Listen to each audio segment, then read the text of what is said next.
আসসালামু আলাইকুম। আজকে আমরা চলে এসেছি আমাদের এলাকার একজন খুবই পরিচিত মানুষের কাছে।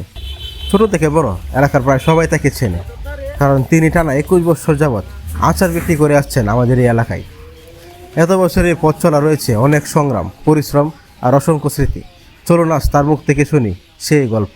জি ভাই, আপনার নামটা একটু বলবেন? নাম হল মোহাম্মদ শফিকুল। আপনার বাসা কই?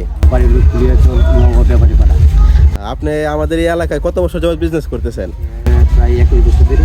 প্রায় 21 বছর। মানে আমার বয়স হচ্ছে 25 বছর, আর ভাই হচ্ছে মোটামুটি 21 বছর যাবৎ এখানে বিজনেস করতেছে আর কি। আমাদের এলাকার ছোট থেকে বড় আসলে সবাই ওনার আচারের প্রেমে মুগ্ধ, মানে প্রত্যেক দিন খাই আর কি। আমরা ভালো মন্দ আমাদের এলাকার দিকটা একটু বলবেন? না, ভালো ভালো বেঁচে এলাকাও ভালো, সব দিক দিয়ে বেঁচে গেছে আল্লাহ ভালো। বন্ধুরা, একজন মানুষের 21 বছরের পরিশ্রম, সততা আর ধৈর্যের গল্প শুনলাম। জীবনে বড় হতে হলে সবসময় বড় পুঁজি লাগে না, লাগে ইচ্ছাশক্তি আর নিয়মিত পরিশ্রম।